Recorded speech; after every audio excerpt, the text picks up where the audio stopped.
आप लोगों का हमारे YouTube channel biology with Charu sir में फिर से स्वागत है। आज हम अपने इस चैनल के माध्यम से जो हमने डिजीज अर्थात रोगों पर आधारित श्रृंखला बना रखी है, इस श्रृंखला में जो हमारा आज का वीडियो है वह मलेरिया रोग के ऊपर है। इससे पूर्व की सीरीज में हमने अन्य बीमारियों के बारे में आपसे चर्चा की थी। आज हम मलेरिया रोग के बारे में आपसे चर्चा करेंगे और आप यदि हमारे वीडियो को अंत तक देखेंगे तो आपको मलेरिया रोग के संबंध में काफी जानकारी हो पाएगी। तो जहां तक मलेरिया का प्रश्न है तो यह रोग मादा एनोफिलीज मच्छर के द्वारा ट्रांसफर होता है। यह एक कम्युनिकेबल मींस इन्फेक्शियस डिजीज है। इस डिजीज में होता क्या है, असल में हमारे अंदर कुछ भ्रांतियां पैदा हुई हैं कि मलेरिया रोग जो होता है वह मच्छर के कारण होता है। असल में यह बात अर्ध सत्य है, हाफ ट्रूथ है। मलेरिया रोग का कैरियर जो है वह मॉस्किटो यानी कि मच्छर है, जबकि मलेरिया रोग का जो मुख्य कारण है, जो इसको फैलाने के लिए मुख्य उत्तरदायी है, वह एक प्रोटोजोन अर्थात प्लाज्मोडियम एक प्रोटोजोन होता है जो इस रोग को एक व्यक्ति से दूसरे व्यक्ति में संक्रमित कर सकता है। मच्छर इसका एक कैरियर है।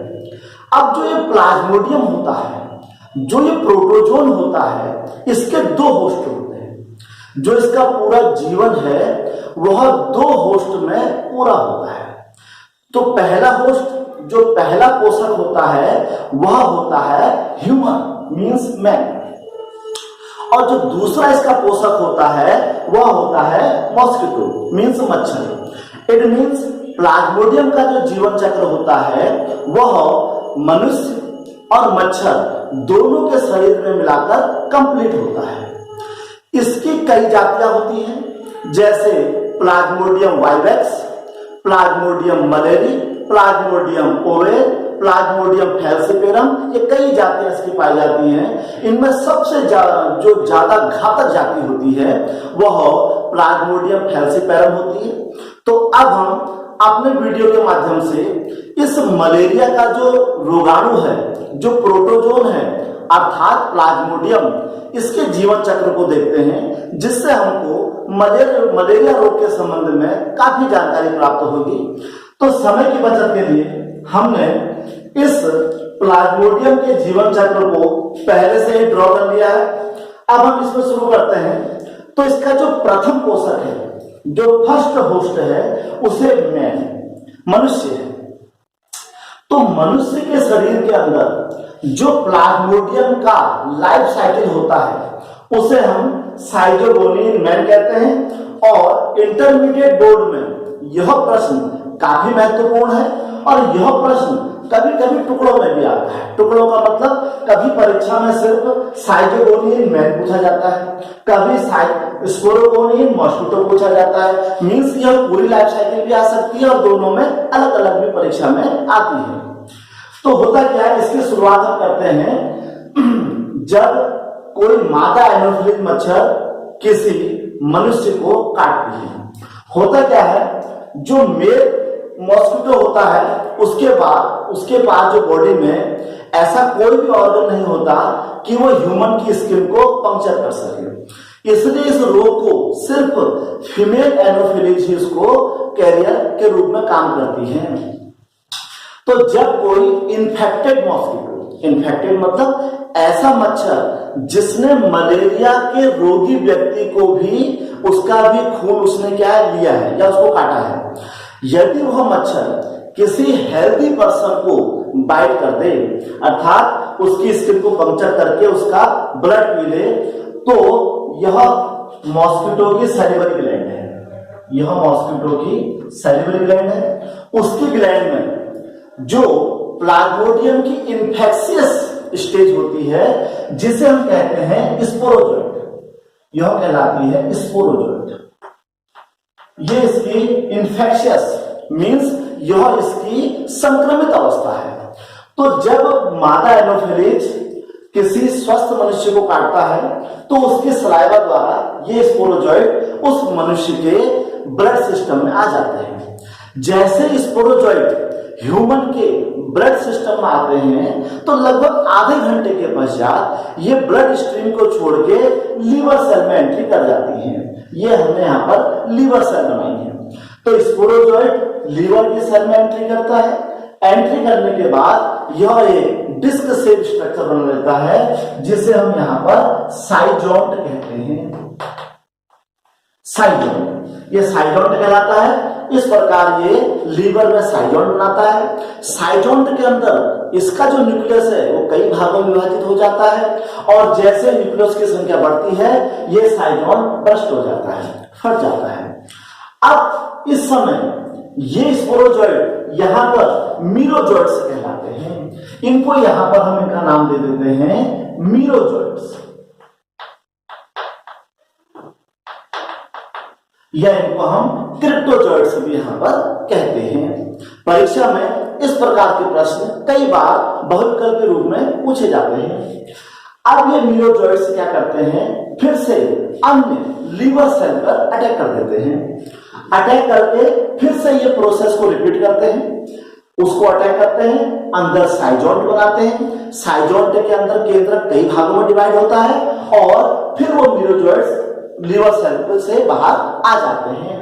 इस समय इनको हम मीरोजोइट्स या क्रिप्टोजोइट्स भी कहते हैं। जब ये लीवर के सेल में बार बार अटैक करते हैं तो पहली बार जब ये अटैक करते हैं तो उसको हम प्री स्टेज कहते हैं और जब ये दूसरी बार अटैक करते हैं तो इसको हम एक्सो एरिथ्रोसाइटिक सेल या स्टेज कहते हैं। परीक्षा में ये स्टेज कई बार पूछी जाती है। प्री एरिथ्रोसाइटिक स्टेज जब पहली बार लीवर में अटैक करते हैं, एक्सो एरिथ्रोसाइटिक स्टेज तब दोबारा वो लीवर में प्रवेश करते हैं। इस प्रकार बहुत सारे मीरोजोइट्स बॉडी के अंदर बन जाते हैं। जब ये मीरोजोइट्स बहुत ज्यादा बन जाते हैं अब ये लीवर सेल को छोड़कर आरबीसी यानी कि लाल रुधिर कणिकाओं में अटैक करना शुरू करते हैं। और ये ध्यान देने योग्य बात है, जब मनुष्य इस मच्छर के काटने से इन्फेक्शियस हुआ है वहां से लेकर आरबीसी में अटैक करने तक ये जो लाइफ स्पान होता है ये लगभग 7 to 10 डेज अर्थात एक सप्ताह से 10 दिन का समय इसमें लग जाता है। इस दौरान मनुष्य को पता ही नहीं चलता कि उसके अंदर मलेरिया रोग हो चुका है, बिल्कुल नॉर्मल कंडीशन में रहता है।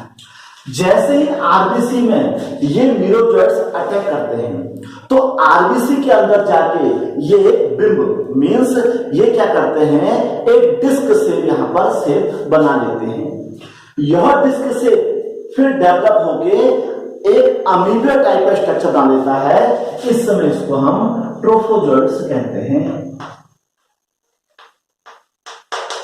इसलिए इस समय यह अमीबा का स्ट्रक्चर बना लेता है। यह अमीबा का स्ट्रक्चर जो होता है इसके अंदर जो इसका जीवद्रव्य होता है वह ग्रोथ करता है और इसके अंदर एक वैक्यूल बन जाती है। जैसे इसमें वैक्यूल बनती है तो इसका केंद्र एक साइड को लग जाता है। इस समय यह बिल्कुल दिखने में अंगूठी के समान रिंग शेप का लगता है। इस स्टेज को हम सिग्नेट रिंग स्टेज कहते हैं और यह कंपटीशन की परीक्षा के लिए बहुत इंपॉर्टेंट टॉपिक है, सिग्नेट रिंग स्टेज। ये ट्रोफोजोइट के बाद की स्टेज है जिसमें वह जो स्पोरोजोइट्स या मीरोजोइट्स जो अंदर एंट्री कर रखा है वह रिंग शेप में आ जाता है वैक्यूल बनने के कारण। उसके पश्चात जो डेवलप होता है, डेवलप होकर यह लगभग पूरी आरबीसी को कवर कर लेता है। इस समय आरबीसी भी फूल जाती है और आरबीसी में बहुत सारे डॉट, एक प्रकार के ऑरेंज कलर के डॉट बन जाते हैं जिनको हम सुफनर डॉट कहते हैं। इनको हम सुफनर डॉट, सुफनर डॉट्स कहते हैं। और इस समय इस ये मीरोजोइट्स के अंदर भी हल्के हल्के ब्राउन कलर के डॉट्स देखे जाते हैं जिनको हीमोजोइन कहा जाता है। तो इस प्रकार जो सिग्नल रिंग स्टेज है वो आगे डेवलप हो जाती है, आरबीसी बड़ी हो जाती है, आरबीसी के अंदर ऑरेंज कलर के सुगनर डॉट दिखाई देने लग जाते हैं और जो ट्रोफोजॉइट है इसके अंदर ब्राउन कलर के बहुत सारे हीमोजॉइंट पार्टिकल दिखने लग जाते हैं और इसके अंदर का जो न्यूक्लियस होता है वो कई भागों में टूट जाता है। जैसे ही जब ये अंदर से आरबीसी को प्रेशर करता है तो आरबीसी ब्रस्ट हो जाती है, फट जाती है और आरबीसी के फटने से ये सारे न्यूरोजॉइड्स बाहर आ जाते हैं। यही वो अवस्था है जिस समय रोगी को जाड़ा लगकर कंपकपी के साथ बुखार आता है, इस समय उसको पता लगता है कि उसे रोग हो चुका है। ये रोग कैसे होता है? जब आरबीसी फटती है तो बॉडी में कमजोरी आती है, इस समय बॉडी के अंदर कुछ टॉक्सिक पदार्थ आ जाते हैं और मनुष्य को कंपकपी लगकर बुखार आता है। इस स्टेज को हम इन्फेक्टेडनेस और रियल स्टेज होती है मलेरिया के रोग की। अब ये जो न्यूरोजॉइड्स होते हैं यहाँ पर ये या तो देखो यहाँ पर हम ये लगा लीवर सेल, ये पुनः इस प्रकार की प्रोसेस करना शुरू कर देते हैं, अर्थात फिर से लीवर सेल को ये अटैक कर सकते हैं। चूंकि पहले भी ये लीवर सेल को अटैक कर चुके थे तो हमने उसको प्री और एक्सो कहा था। जब ये पुनः लीवर सेल को अटैक करते हैं तो इस समय हम इसको पोस्ट एरिथ्रोसाइटिक स्टेज कहते हैं। कुछ न्यूरोजॉइड्स जो लीवर सेल में नहीं जाते हैं वो फिर से क्या करते हैं, वो फिर से यहां से आरबीसी पर अटैक करना शुरू कर देते हैं। इस प्रकार न्यूरोजॉइड्स आरबीसी पर अटैक करेंगे, उसके अंदर रिंग अवस्था बनाएंगे, फिर उसको जब फट जाएगी ये सारे रिलीज हो जाएंगे। इस प्रकार ये जो स्टेज है हमारी, ये पूरी 48 आवर्स 48 to 72 आवर्स कहते हैं, लगभग 2 दिन का समय लेती है। इस दौरान क्या होता है, ये आरबीसी पर अटैक करते हैं, आरबीसी बस्ट होती है। इस प्रकार क्या होता है, रोगी को एक लिमिटेड पीरियड के बाद लगभग 48 घंटे के बाद जाड़ा लगकर तेजी से बुखार आता है, जो खूब सारा पसीना निकलने के बाद वो बुखार उतर जाता है। तो यदि किसी रोगी को बहुत ज्यादा कंपकपी के साथ बुखार आ रहा है और रेगुलर इंटरवल में आ रहा है तो ये समझ जाइए ये मलेरिया के सिम्टम हो सकते हैं। जब ये न्यूरोजॉइड्स बार बार रिपीट करते हैं तो कुछ न्यूरोजॉइड्स जो होते हैं वो अपने आकार में वृद्धि करना शुरू कर देते हैं। इस समय न्यूरोजॉइड्स मेल और फीमेल 2 गैमेट में परिवर्तित हो जाते हैं। जो फीमेल गैमेट होता है उसमें न्यूक्लियस एक ओर को आ जाता है और जो मेल गैमेट होता है उसमें न्यूक्लियस बीच में रहता है। हमने इनको फीमेल और मेल के रूप में दिखाया है। जैसे ही न्यूरोजॉइड्स के गैमेट्स बन जाते हैं, मींस मेल और फीमेल गैमेट बन जाते हैं, इस अवस्था से आगे अब ह्यूमन के अंदर ये प्रोग्रेस नहीं कर सकता है, क्योंकि इससे आगे को यदि इसने ग्रोथ करनी है तो ह्यूमन के बॉडी का टेम्परेचर इसको रोक देता है कि ह्यूमन का बॉडी का टेम्परेचर जो होता है उस टेम्परेचर में आगे को ग्रोथ नहीं कर सकते हैं। इस समय ये ह्यूमन की बॉडी में निष्क्रिय इनएक्टिव फॉर्म में पड़े रहते हैं और यह व्यक्ति इस समय मलेरिया का इन्फेक्टेड पर्सन कहलाता है। इस समय यदि इस व्यक्ति को कोई एनोफिलिस मच्छर उसका ब्लड सक कर लेता है तो ये गैमेट्स ब्लड के द्वारा उस एनोफिलिस मच्छर की बॉडी में पहुंच जाते हैं।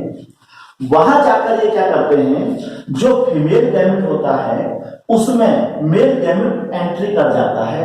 इस प्रकार इनके अंदर सिनगैमी या फर्टिलाइजेशन होता है और फर्टिलाइजेशन से यहाँ जाइगोट का निर्माण हो जाता है। ये प्रोसेस मॉस्किटो की बॉडी के अंदर ही पॉसिबल है। सबसे बड़ी बात क्या है कि जब ये गैमेट मच्छर की बॉडी में जाते हैं तो वहां इनका डाइजेशन नहीं हो पाता है। ऐसा माना जाता है कि इनकी बॉडी के बाहर कोई ऐसा प्रोटेक्टिव लेयर होती है जो मॉस्किटो के डाइजेस्टिव जो जूस होते हैं वो उसको डाइजेस्ट नहीं कर पाते हैं। तो ये मॉस्किटो की बॉडी के अंदर जाइगोट का निर्माण हो जाता है। अब ये जाइगोट जो होता है, जब अब हम यहाँ पर हमने इसको गैमोगैनी कहा, ये भी मच्छर के अंदर होती है। अब हम चलते हैं स्पोरोगोनी मॉस्किटो। अब प्लाज्मोडियम के लाइफ का अगला फेज शुरू हो गया है, जो कि मॉस्किटो के अंदर होगा। ये जाइगोट मॉस्किटो की बॉडी में जाकर ये उसका स्टमक है, यदि हम इसको देखिए मॉस्किटो का स्टमक बना रखा है, उसके स्टमक में ये जाइगोट जो होते हैं ये ओसिट के रूप में, मीन्स छोटे छोटे उभार के रूप में उसके आमाशय में देखे जाते हैं। और जो जाइगोट उसके आमाशय में नहीं जा पाता है वो उसके मल के द्वारा बाहर आ जाता है, इसे हमें यहाँ पर ऊकिनिड्स से कहते हैं।